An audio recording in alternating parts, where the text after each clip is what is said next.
Welcome everyone to episode 59 of Top of Mind with Consilio Wealth. Today is October 4th, Friday, 9:20 in the morning. And Hao and I are back again to talk about four big items today. First of which is Amazon requires 5 days a week in the office. This is big news this last week. Second is first inflation print after rate cuts, which we think is generally good news. And some job numbers came out today too. We think that's good news too. Number 3, Meta impresses at the product launch, launching a couple of new products. Yep, and said job numbers surprises to the upside. Love it. Sorry, I stole your punchline. Yeah. I did 2 and 4, but you just repeat it for everybody. I was gonna say it word for word the way you said it. Actually. See, we're trying to go back and forth, but then sometimes I steal it from you. Oh well.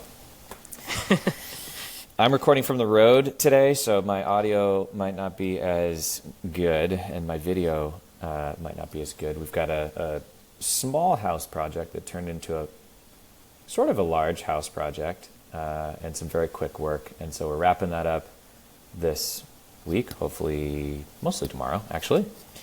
And so we're in an Airbnb this week, so I'm coming to you in a little bit different of a setting, like 6 minutes from Consilio HQ. All right, let's dive in. Amazon requires 5 days a week in the office. Holy moly, this is big news. Andy Jassy came out and said in January, you got to be in 5 days a week. And of course, we saw immediate backlash all over LinkedIn, all over the internet, and polls and all this kind of stuff. So what we thought we'd do is talk about some of the polls, talk about some of the polling bias, and then also dive into some of the research that seems to be coming out of this still quite new period of, hey, go work from home and then kind of partially work from the office. There's some research just starting to come out because, of course, there has to be a reason why these giant tech companies are all calling people back to the office.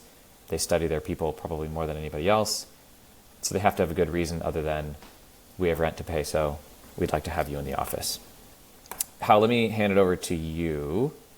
Let's start with the survey stuff. Yeah. What did you see online, and let's just start talking there. Yeah, almost immediately after. I don't know how fast they got the survey out and how was it possible, but 60 minutes. Yeah, job review site Blind surveyed 2,600 Amazon employees immediately after this news came out, or the memo came out, and 73% said they were considering looking for a new job following the announcement. Which will me and Chris will kind of inject more of our opinions on that. And then a further 80% of Amazon professionals reported that they know a colleague considering looking for another job because of this announcement. Now, what are your thoughts on this? Well, the people that respond to that survey are the people that are generally not happy. So there's sort of I don't know if it's called survey bias. How many people work for Amazon? A lot. Well, there's about 40,000 in South Lake Union. There's about 12,000 in Bellevue. And there are, I don't know how many in Virginia. And then other, couple of smaller headquarters, Texas, New York, California, whatnot. So yeah, I see 1.5 million. So I'm guessing the survey would. That includes warehouse. Yeah. Because if you're working warehouse in a remote from home, you're doing something incredibly right. If we looked hard enough, we could find the corporate employees because that is online, but it's a fraction of that because most of those people are warehouse. Okay, so yeah, there's a bias if you get a if news like this is released and you would you like to take a survey to expand on your opinion? If you're not happy, you're more likely to take the survey. And so generally speaking, there's some bias in that survey. Because I'm going to show Andy Jassy what's what, right? That's right. I'm going to take the survey and show him blindly from blind.com what I think. Yeah. The thing that jumps out at me, though, 73% said they're considering looking for a new job. How many people at Amazon are looking for a new job regardless? Right? Because we know that retention at Amazon is not industry leading. Yeah. And so was it 71%? Was it 41%? I have no idea. But I know that there's a percentage of people that are always looking for a new job, right? So 73 sounds large, but what is the baseline? That's my question. Yeah. And I looked it up. It was 415,000 corporate employees. So There you go. Thanks. it is a good amount of employees there. But I think to Chris's point, at least with our clients, they tend to be more high demand skill set. Mm-hmm. And they're always in demand, right? So I don't know if they're looking for jobs, but I would venture to say that their heads are on swivels for the next better opportunity that comes across. Yeah, so your point is, how much of that is just, I was looking anyways, and then this email came out on Friday, and I'm still looking, doesn't matter. And how much of that was, well, after this email, now I'm really looking. Yeah. Yeah. Yeah, but yeah, what I'm really saying is like, well, my skill set is otherworldly. Microsoft wants me back, or Google wants me to come in, or some other big tech firm wants me to jump ship. Yeah, that's the thing too. Where are you going to go? Where Are you go? going to Yeah. Are you going to go to Meta? Like they're not less restrictive. Are you going to go Microsoft? I mean, all of these are kind of in the same camp. Some have been more quietly than others. Everybody's back 3 days a week. Some are more, and they've been sort of quiet in saying, come back more, come back more. So Yeah. where are you going to go that's going to be more, less restrictive, more flexible? I don't know. Yeah. Yeah. So I think the argument is going to be from corporate headquarters, right? Their argument is going to be, well, we're more productive in the office. Is that true or not, right? So Chris and I dug into quite a few research papers, and spoiler alert, they all say different things. Some say it's more productive to be in office. Some say it's actually not a big improvement. I think that the biggest theme that we found was it really depends on the type of work that's being done, right? So if it's a collaborative type of work that you're creating something from scratch, yeah, maybe in-office work helps. Yes, that gap should be closed with Zoom, but I can't envision someone who's doing data entry would do better data entry in an office setting because they're next to more people doing data entry. That makes no sense. But there's certain types of collaborative work, and again, correct us if we're wrong here. You could probably do quite a bit of collaborative work online, but there's this mind meld, right, that these companies have definitely built their houses on, their foundations on by collaboration. I'll give you a good example. So I was just calling my insurance company recently, and the woman that picked up was clearly in her house. How did I know that? There was a cat meowing. Figured there probably wasn't a cat in the office. Maybe there was. You bring your cat on a leash to the office. That's common. maybe. So anyway, I just thought that was interesting. The distributed sort of like call center type person just answering a request, and that person probably doesn't need to be in a row of cubicles and phones. And you can even remember hearing like some feedback on that. You can almost hear the person next to you in the cube talking and answering the next person's question, right? So like that, I think to your point, that's a reasonable job to say, yeah, go work from home versus let's have this office space. But I think some of these high-tech jobs, which are trying to push innovation and trying to stay on the cutting edge to, frankly, justify their very, very rich valuations in the stock market, right? These companies have to be innovative in big ways because the street is holding them to that. What this says, and I just want to highlight this. So during the work from home, so we find that innovation. This is one of these studies. We find that innovation suffers during remote work. During the work from home period, employees suggested ideas at the same rate as during the work from home, work from office period. So at the same rate, but those ideas had a lower average quality. And you told me earlier how the quality was measured of those ideas. So yeah, the study is from the Chicago Booth School of Business.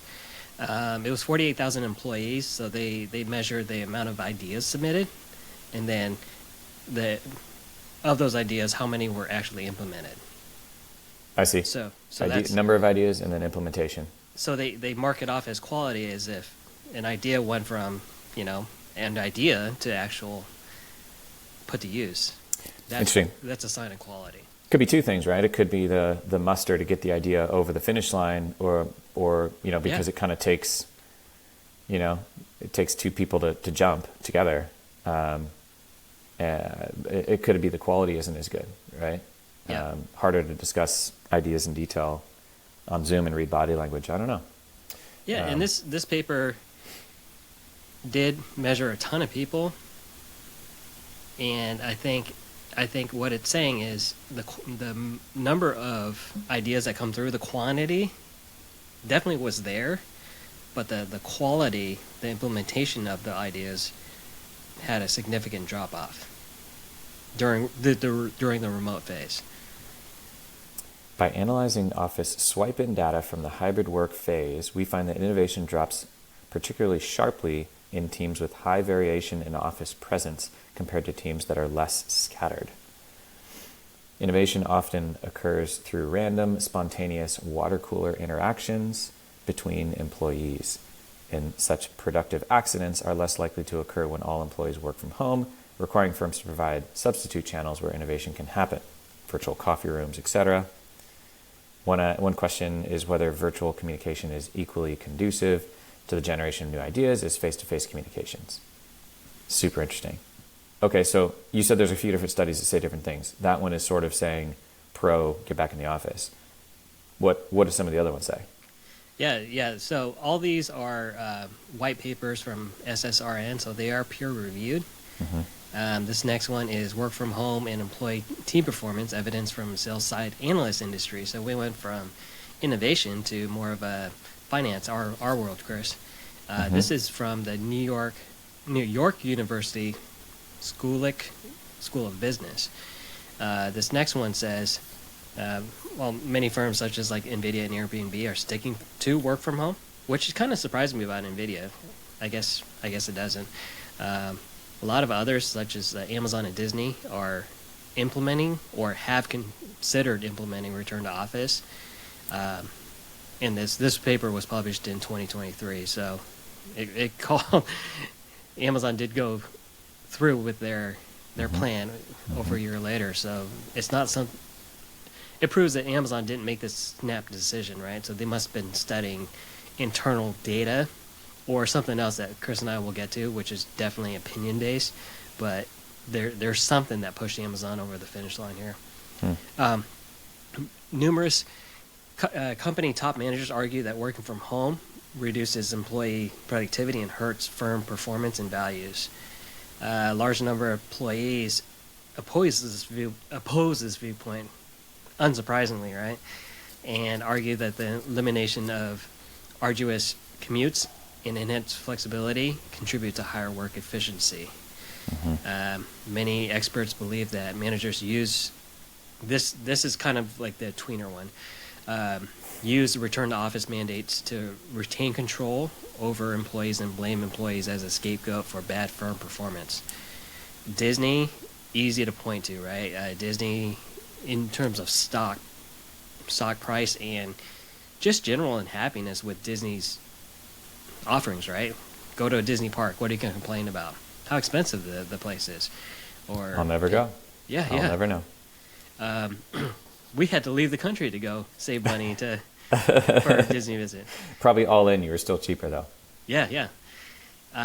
So this one does take a more cynical approach, which admittedly I tend to agree with, is if the company is on a bit of a downslide, work from home, work from office isn't going to change things. Your company culture is essentially bigger than that.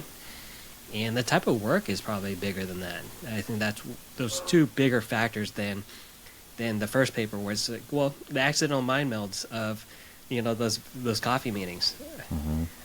One, what percentage of great ideas come from that? Is that even measurable, right? And absent that, what great ideas are coming out of Zoom meetings? And that's what's hard to measure, right? And these are all credible papers. They're just all saying different things because they're looking at different things. Interesting. So I want to move then to what also could be driving this. So let's shift to how Amazon is building out HQ2 in Virginia. And if everybody remembers a couple of years ago, they kind of did like a roadshow for this HQ2. And they said, essentially, may the best city win. May the city that gives us the most amount of money win. We'll take our business to you. Or the best incentives, right?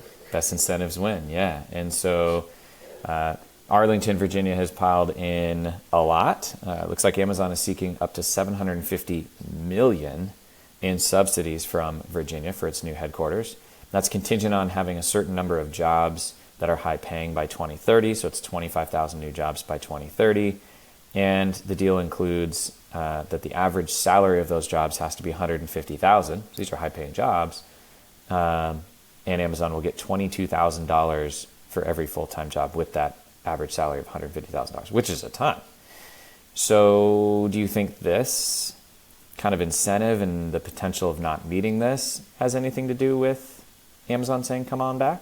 The cynical part of me says yes, because looking at Amazon's stock price, it has round tripped, meaning it had this dip in 22 and definitely recovered after more than a year.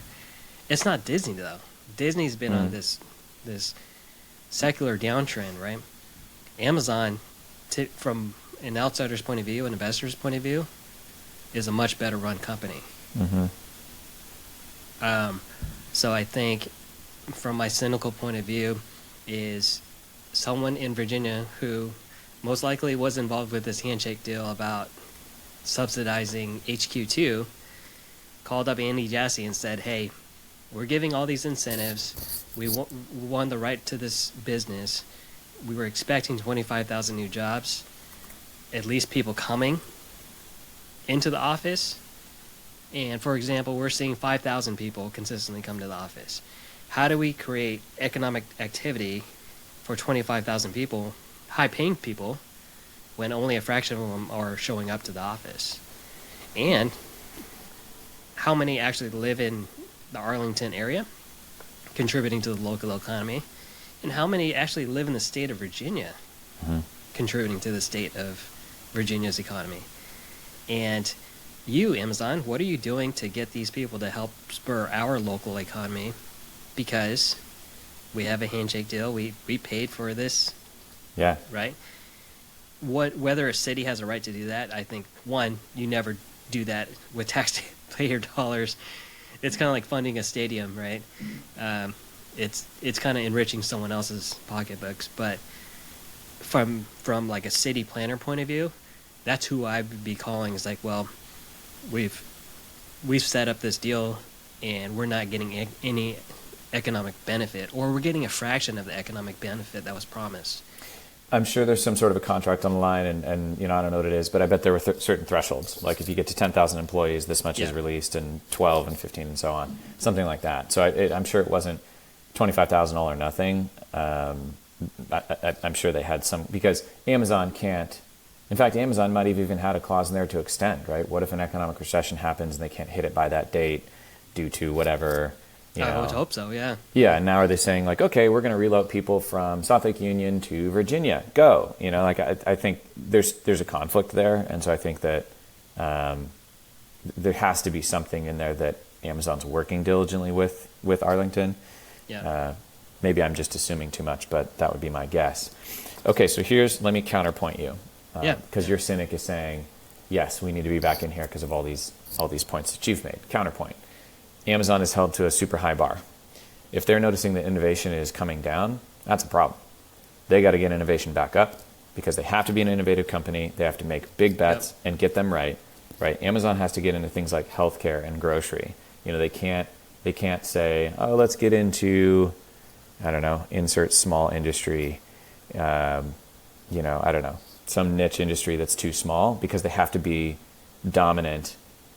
Amazon doesn't use the word dominant, but they have to be, it has to be needle moving for their revenue, right? And so here's what I was looking up. Disney, and I was surprised by this, Disney trades at a 36 PE, which is high. That puts them in the realm of a lot of other tech companies. Amazon trades at a 44 PE. PE is price to earnings ratio, so how much do you earn relative to your price? Amazon's trading at 44 times that number. Disney is 36. So that would be my point, is Amazon's held to a higher growth bar than Disney. Therefore, Amazon is forced to be more innovative to justify their valuation, which comes back to, if we're seeing innovation slip, we got to get people back in the office because of our prior data. Your thoughts? Yeah. Over the last 2 years, last 3 years, Disney's down 46%. Amazon's up 11%, right? And I get I'm not reporting world-beating numbers here, but Amazon is doing something progressively right in terms of direction, in terms of their earnings results, right? So yes, higher valuation might be keeping that up, but that's why we have quarterly earnings where none of this is a surprise, right? I don't have to guess where Amazon will be in 5 years. After 5 years, I just wait 3 quarters, right? Or 3 months. And I think there's some truth to earnings. That's why we have earnings, right? And some progress and some relative improvement over the last 3 years has happened in Amazon. I totally get they're not NVIDIA. Maybe that's that next level Chris is making. That argument that Chris is making is they need to get to the stratosphere of Meta, NVIDIA, and I'd say Microsoft as well, doing much better performance-wise. That their performance over the last 3 years is pretty middling in terms of stock price. They're actually the most expensive tech company. I'm just kind of going through the line here. NVIDIA is at 45 PE here, so for context. So Amazon is at 44. So, Amazon and, did I say NVIDIA? Netflix. So Amazon and Netflix are at the same price to earnings ratio. Let's see where NVIDIA is. Okay, NVIDIA is at 58 times, so that's definitely the most expensive. But these other ones are far less. Microsoft is in the 30s, 35. Apple is at 34. Google is the cheapest, I think, at about 24. Yeah, 24. And then, did I say Microsoft already? 35. And then coming back to Disney, they're also at 35. So that would actually... All the companies you mentioned, in terms of the last 3 year period that I've been referring to, Amazon is the worst performer outside of Disney. Huh. And it's still trading at the richest valuation. That could be just the Amazon effect, though. Amazon's never made a ton of money, but they've always had a sky-high valuation. There not that long ago was Amazon was trading at 200 times PE. And everybody's like, oh my God, this company's worth a fraction of this. But clearly everybody was wrong on that. And the market just values Amazon differently. But anyway, in terms of valuation, this suggests that Disney has held up. But who knows? Maybe that'll change. Yeah, we'll see. And I think the question will be now is going forward, as people return to the office in January, does the stock price turn around? Because we've proven that the stock price has been pretty middling over the last 3 years. Yep. That's the big question, is by having all these people in, does innovation suddenly blossom? Yep. Right? It might be a good test case, but we won't know. Yep. But, and again, my cynical brain says someone in Virginia gave them a call and said, hey, get some bodies back in here and get them spending money. Stop being such a cynic, Hal. Yeah. All right, next point. First inflation print after the rate cuts. What happened? Yeah. The risk is going to be we cut rates and inflation hadn't been on this 1 year trend that we've established last year, right? So this was an important one, right? At least psychologically. We've always caveated that inflation data is noisy, right? Look at the price of eggs and how often that stuff jumps around. Look at the price of bananas these days. Yeah. Going broke on bananas. That's bananas. And that's the thing with inflation. The basket of inflation should be relatively steady, but the underlying price of gas, eggs, bananas will always fluctuate, right? But together they should be some kind of steady trend.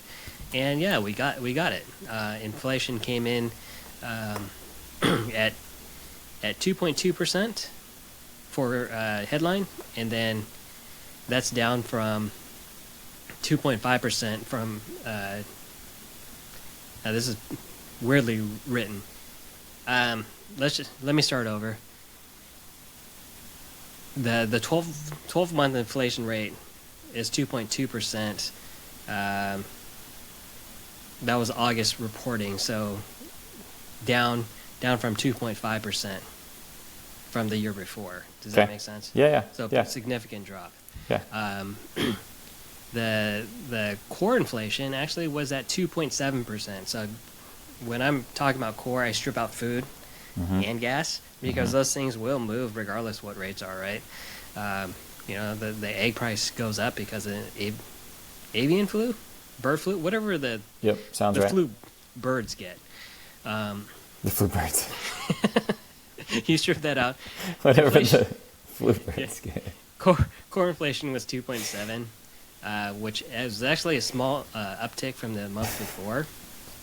But core inflation, as everyone knows, is more sticky, right? You get rid of gas prices, which are lower. Again, no one really cares about that moving in the right direction, but filled up for $97 the other day. I'm still pissed. It's not low enough. Yeah. In California, I'm not going to address gas prices. Yeah, that's why you just plug in your car. It's smarter. It's smarter, much smarter down there. All right, and then the inflation, bottom line, is on trend, if not taking down, can steadily lower. I think this last leg of it, the Fed is kind of throwing up their hand and saying, well, we can't lower the price of a haircut further than we have at this point, right? And I think that's where the half point rate cut versus like traditional 0.25. I think everyone should understand, like, a half point rate cut is historically historic, that we don't get these outside of recession, right? The last time we did this was in 2008 and 2001. So we all know what preceded those events, right? So to cut 0.5 runs the risk of reigniting inflation. But so far, one data point. It's not going to make a trend. Right? We have to see over the next few data points to see if inflation really is trending down. But if you look over the last 16 months, inflation, the data's been there, right? The trend has been steadily going down. Yeah, and we know that the Fed knows that it takes time for their own work to materialize, and so they see that trend of inflation, and they're trying to say, okay, in the next couple months it's going to be maybe at 2% at their target, for example. So they want to drop rates now, sort of in anticipation of that. So stock markets might move based on a Fed meeting, but it really doesn't have, a single day impact on the economy. It takes quite a while to sort of reverberate through. So, and then in response to that, so you told me this morning, so I just want to have this on the podcast. So what's the market now pricing in for the next rate cut? Because the Fed said likely they do the 0.5% cut when they did a couple weeks ago. They're going to do a quarter, and then they're done. What's the market pricing in? The market, if we recorded this yesterday, we would have had more aggressive rate cuts. Yeah. So let's go to yesterday then, and then we'll go to today. So today, jobs number really impacted, but yesterday we didn't have the jobs number, and yesterday was another 0.5 point rate cut. At least 50% odd. Yeah, at least a 50% probability of that happening in November, and then another 41% 0.5 point rate cut in December. A total of 4 rate cuts over the next 2 meetings, which is wildly aggressive. Yeah.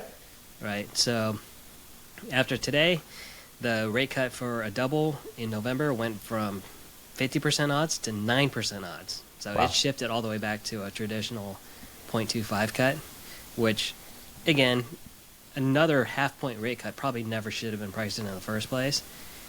But that was anticipating a continual trend of slowing jobs, which we'll get to, and a slowing economy, which just recently got revised upwards.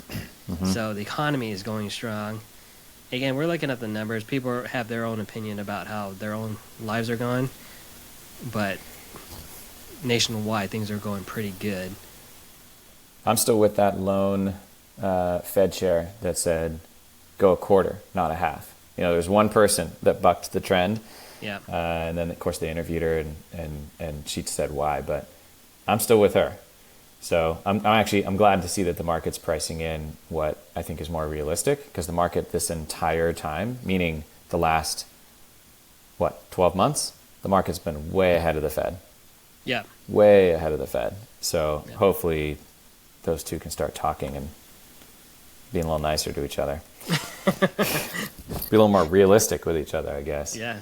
All right, let's go over to Meta. So Meta just launched a new product and then sort of a refresh of a product. So it seems like they blew it out of the water. It seems like people are impressed, and it seems like Wall Street was impressed. So let's just go to what they released, and then also what is the market saying about these two things.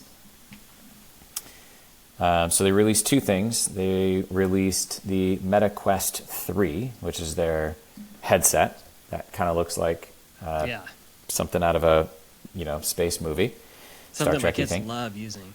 Is that right? Okay, so say more. So you have one, they love it, they play games I on thought it? it was more of like use it 2-3 times and kind of let it collect dust, and they consistently use it.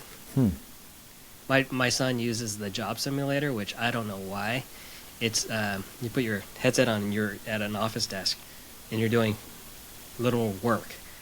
So I think that's pretty cool. One of the worst games ever invented.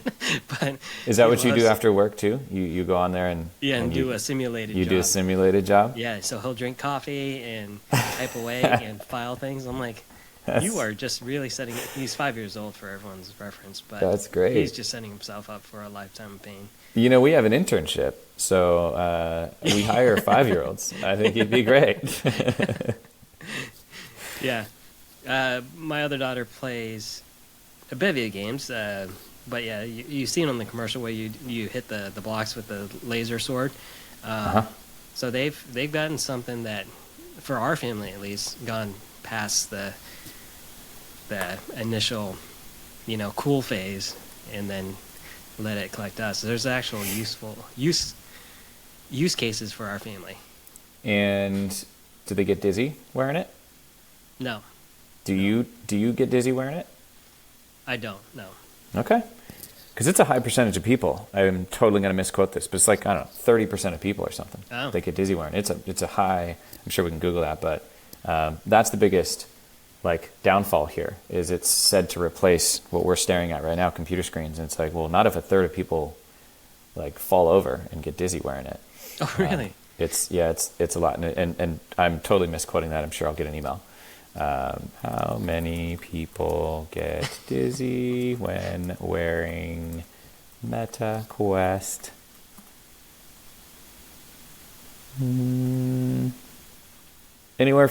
This is just a great statistic. Anywhere from 40 to 70%. That's a ridiculous statistic. But anywhere from 40 to 70% of VR users experience VR motion sickness after only 15 minutes. Yep. There you go. That's actually a good stat, where motion sickness can range from 30 seconds of usage to 3 hours of usage, right? So that's actually pretty good. Yeah, this next one says 11 minutes. Okay. Dizziness and nausea requires approximately 11 minutes. No, I'm sorry. Users that experience VR dizziness and nausea require 11 minutes to recover. Whew, man, that's a lot. So you use it for 15, and then you feel like you're going to puke, so you take it off. You got to sit there for 11 more. That's bad. That's bad. It's a weight loss drug. It's a weight loss drug. So many things come to mind that I won't say. Okay, so the product that they released that's been under wraps for this long is the Meta Orion AR glasses. So this was originally piloted as the Ray-Ban glasses, and they kind of look like Ray-Bans, little clunkier, but heavy rims are in these days. So heavy Ray-Ban glasses. What if they're not? It's like all of a sudden you got these Ray-Ban glasses that are functional, but completely out of style. Yeah, I mean, these are going to start showing up in Tinder profiles coming to you soon. I mean, swipe right. So I actually think this is pretty cool. I think this is. Yes. I am not a fan of these headsets. I think they're ridiculous. I think that it is a far stretch, and I think it would be a terrible thing if families are sitting on the couch, all with goggles on, watching TV with goggles. I think it'd be just so bad. These are actually pretty cool because they're less of a nuisance. You could actually wear these, and over time they'll get smaller like everything. But I think they actually are. They have a use case to me, and could be cool. So, no release on this, right? They were just announcing, hey, we're working on this thing. It's a prototype, and more to come. That's my take. I just totally dumped on you everything there. What's your take on all this? And then, more importantly, what I would know from you, what's the street say? I think what you're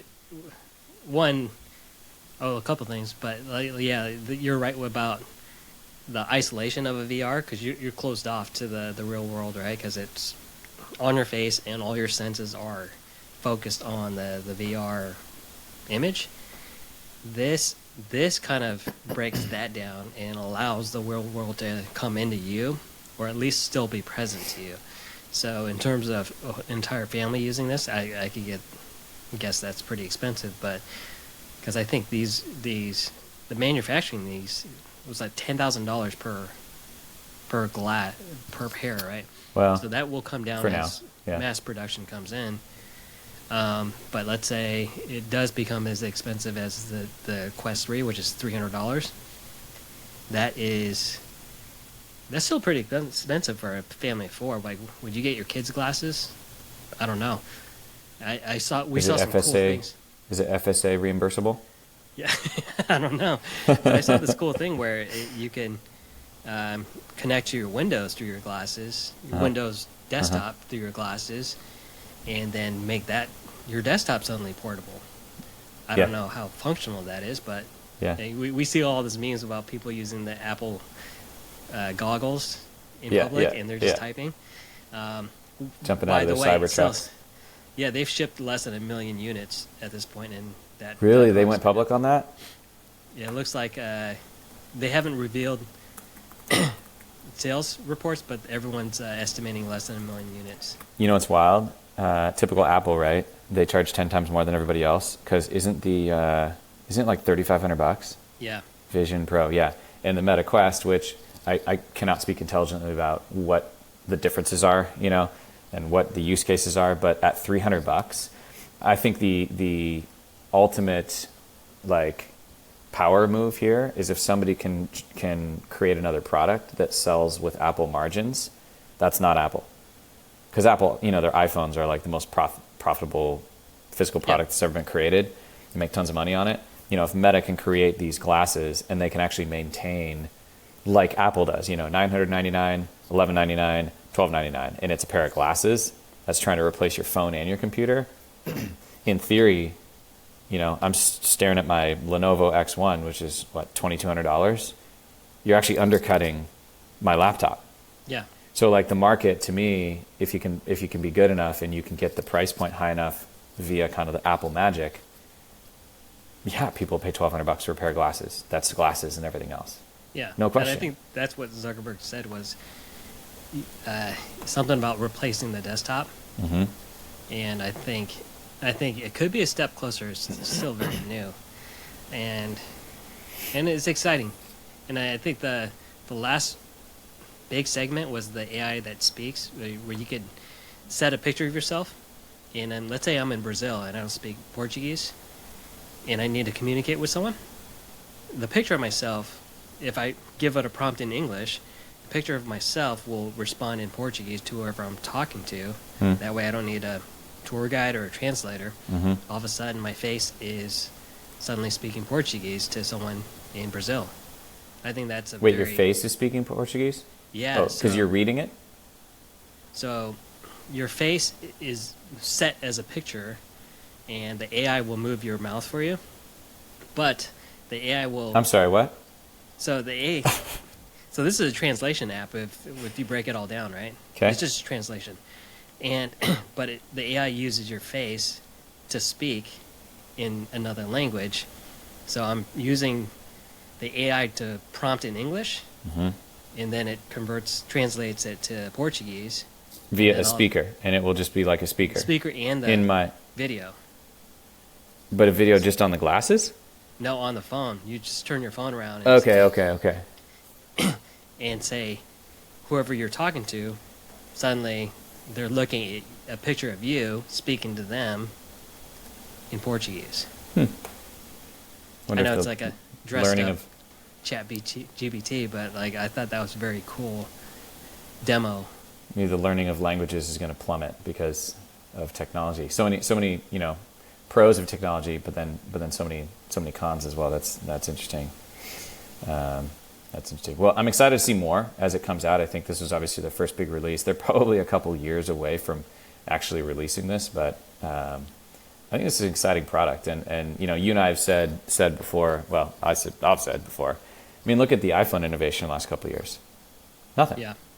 Look at Android innovation in the last couple of years. Nothing. And that's the problem when you have two.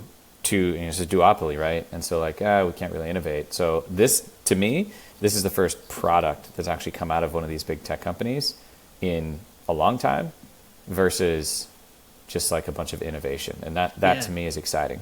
To build on that point, because when was the last time Google or even Apple developed a memorable product launch like Meta just did a few weeks ago? The watch. I don't know how long ago the watch was, but the Apple Watch changed everything. Long time, right? It's been a while. And the way Zuckerberg introduced these products, it created a real air of excitement. Yeah. And Wall Street responded. Oh, yeah? Right? Meta's stock price went significantly higher on the day on the announcement. Yeah. Wow. Yeah. And it's because they're bringing back something we haven't seen in big tech in a while, which is genuine excitement. It is. And again, to be fair, AI has brought excitement, but the way this product launch went, relative to the ones, I remember from recent memory, even NVIDIA, right? NVIDIA's product launches were met with a pretty ho-hum response. Well, it's chips, right? Yeah, he's just holding up a holding up a board. I mean, super cool. You see what I mean, though? There was some air of excitement that was brought with this announcement. Let's go to jobs as we hit our final topic. So jobs report was released and it was a blowout. So let's just quickly cover that as we wrap up here today. Yeah. What's the details on the jobs report? Well, first, the reason was to cut 2 times in September was that the amount of job loss or the job slowdown was scary, right? So the Fed shifted from keeping prices stable to keeping jobs.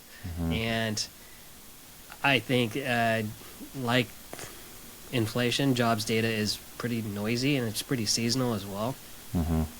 But we got 254,000 jobs for the month, up from a revised 159 in in August.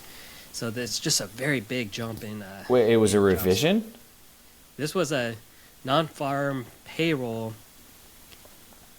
Yeah. August for September, right? August was revised. Okay. And the September jobs number. Yeah, so August was revised up a little bit, and then September blew it out of the water. Yeah, September put in a 254. Yeah. And so, but August came in higher than what was initially reported as well. And I'm trying to look for expectations, but it blew by expectations pretty handily.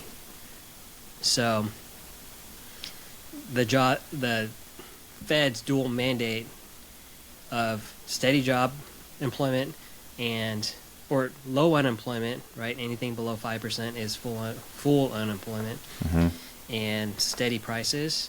Steady prices, I think, were there.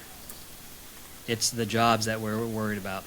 And that's why with this really incredible jobs number today, the Fed no longer needs to cut as aggressively. Going back a few subjects on this pod, where the bond market is suddenly not pricing in as aggressive cuts as they were. So they're unwinding that assumption of double cuts, at least 4 for the rest of this year. And to me, that's good, right? It's more realistic. It's more on path with what the Fed has signaled, which I tend to think that if the Fed goes more, well, I still am in this camp on the first time, right? It means they're seeing something that they don't want to talk about. Yeah, there's something wrong, right? Where they need to stem the bleeding. Yeah. But what's bleeding? I don't see anything that's bleeding in the data. Right. But consumer spending, I think, is slowing down a little bit, but it's not falling off a cliff. No. So I think with today's jobs number, kind of reaffirms that the economy is on stronger footing than what was anticipated leading up to the double rate cut. And we're here, right? I don't think there's a need to cut rates as aggressively. I agree. All right. Awesome. Thanks, everybody, for tuning in today to episode 59 of Top of Mind. And as always, if you have any questions, fire them in to us, and we will address them on the next episode. And if you like this episode, send it on over to a friend. We'd love to have more subscribers in the near future. Thanks, Al. Talk to you soon. All right. Thank you.